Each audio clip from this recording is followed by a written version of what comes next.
Quick question. What does your nose have to do with freedom of speech? More than you think. Stay with me on this one. I spent most of my career as a product innovator, building products for a specific person, our hero consumer. Not busy moms 30 to 44, but a fictional Linda from outside of Houston with 2 kids, volunteers at her church, and her husband's a mechanic.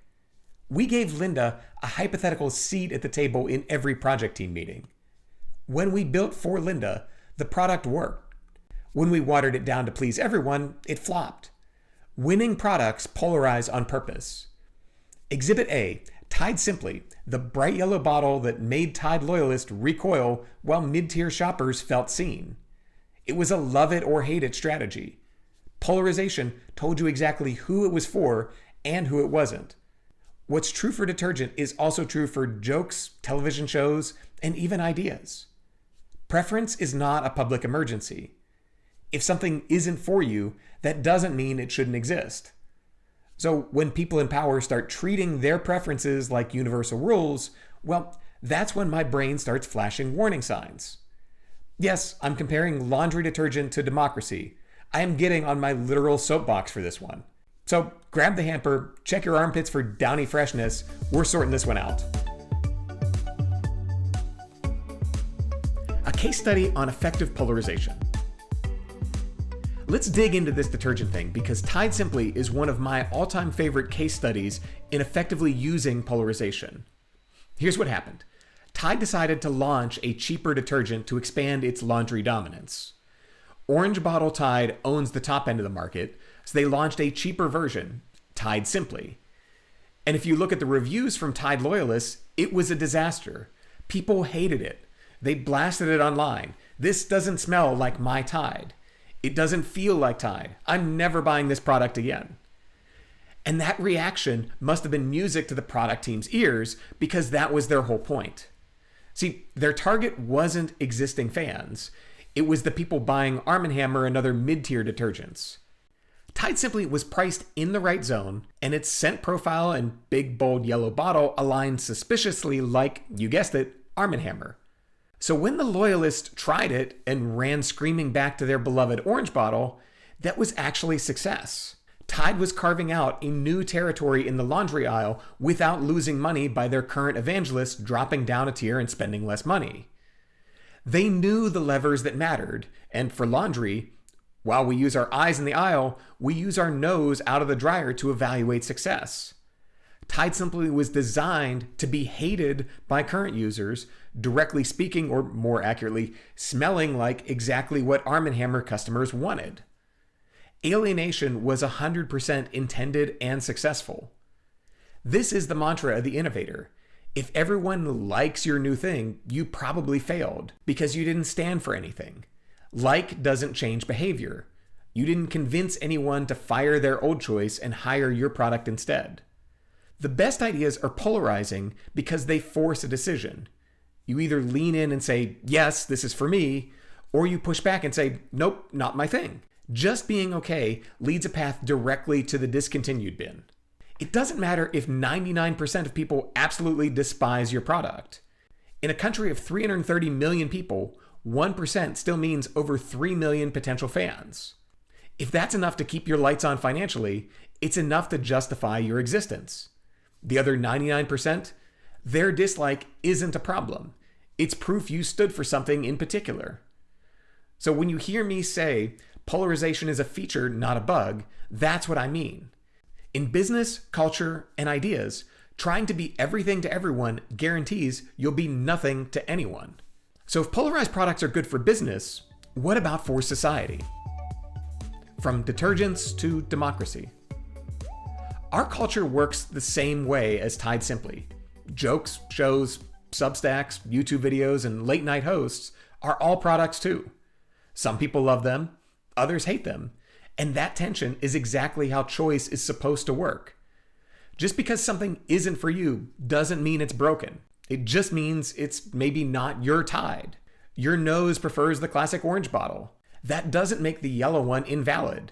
It doesn't mean its very existence is offensive to you. It just means it's not designed for you. You're not the target consumer. The danger comes when people in power decide their personal preferences should be universal rules. When a president or regulator hints at pulling the plug on a comedian, they're not just disliking the scent of a detergent, they're using their power trying to yank it off the shelves for everyone. And this is where my American capitalist brain short circuits, because in business, we know polarization is healthy. It means your product is doing what it's supposed to, find its tribe. If sales are really terrible, economic natural selection takes care of rendering inferior products extinct. But when the government tries to step in and enforce its own taste, it becomes control. So the real question becomes, are we talking about genuine violations like speech that crosses a clear line into harm, or are we just talking about preferences dressed up as something more serious? So let's bring this out of the laundry aisle and into late night TV. The Kimmel FCC Controversy. Recently, Jimmy Kimmel landed in the crosshairs of both the FCC and the president. Now, the FCC has actual authority to regulate broadcast content, but only in very specific cases like hoaxes that cause substantial public harm. That's the technical lane they're supposed to stay in. But here's where it gets interesting. The president jumped in, not with a legal argument, not with public safety concerns, but with ratings. I'll let you pause if you want and read the president's social truth comment. Think about that. Instead of, "This show violates FCC standards," the message was basically, "I don't like Jimmy Kimmel, his ratings are bad, and shutting him down could be profitable." Now compare this to Tide Simply. Imagine if the president went out and said, "This new detergent makes my armpits smell weird. People shouldn't be allowed to buy it." That's not competition, that's an abuse of power. And even members of the president's own party called him out. Ted Cruz likened the move to mafia tactics, saying on his podcast, "Nice bar you have here. Shame if something should happen to it." Mitch McConnell then agreed, saying it looked like something straight out of Goodfellas. You don't have to like Kimmel. You don't have to watch him. But treating a personal preference like a federal offense, that's a much more fundamental problem, and one facing our country right now. Because the moment we let government power drift into the realm of, "I just don't like this product," it stops being about rules and starts being about taste, and your taste could be next. As Ted Cruz said, if the government gets in the business of saying, "We don't like what you, the media, have said, we're going to ban you from the airwaves," it's dangerous as hell. Empathy for alien worlds. Polarization isn't something to fear. I love polarized products. They stand for something. They keep us from conforming to the same ideas, forgetting that we even have a choice. That sounds a lot like an entirely different system of government. Polarization is the natural outcome of living in a free society. If everyone agreed on Simply Tide, it would mean there was no real choice. Same with late night shows, YouTube videos, and politics. Dan Williams put it beautifully in a Substack post I read recently. He wrote, "Watching the Charlie Kirk Memorial, I'm struck by how extremely culturally distant I feel from this world. Everything about it feels alien. The aesthetics, symbolism, music, rituals, mythology, gurus, ideas, and norms. It feels like being exposed to the culture and symbolic universe of a distant tribe.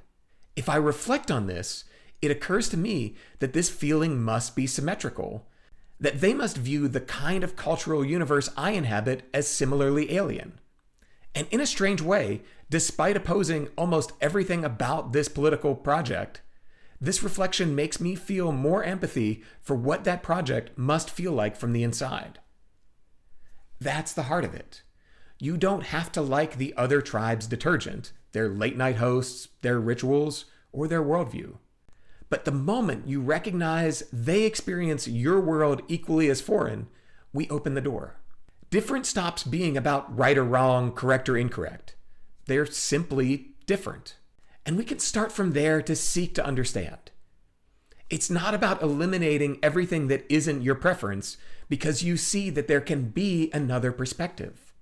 Polarization doesn't mean we're doomed to fight each other forever.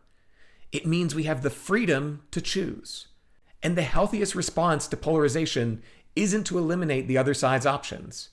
It's about understanding their preferences, even if they're not for you. Because when the government starts removing other people's preferences, that precedent eventually comes for yours. And it goes way beyond laundry detergent and certainly beyond late-night comedy shows. To paraphrase John Oliver this week in a sentiment that was echoed in Kimmel's return last night, it's not because comedians are important, but because they are not. If the government can eliminate choices like this based on preference, it can do a lot worse. A freedom of choice. The only real solution is breadth of choice and the willingness to accept that somebody else's Tide Simply might never smell clean to you. And that's not a problem. That's freedom. This obviously isn't about detergent or late night TV. It's about the freedom to live in a country where those choices exist, even if you personally can't stand them. Polarization is inevitable, and honestly, it's healthy. It tells us we're alive in a system that allows for difference.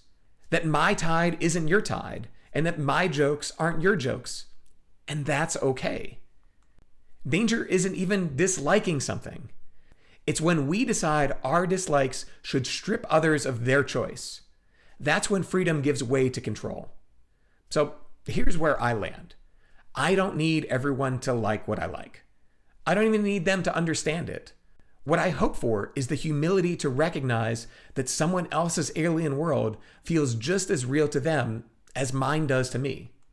And if we can hold on to that preference is not a crime, that polarization is not the enemy, maybe we'll remember what really matters. Not whether a bottle is orange or yellow, not whether you tune into Kimmel or Gutfeld, but that you get to decide for yourself. Because what's important isn't the show. It's that we live in a country that allows us to have the show.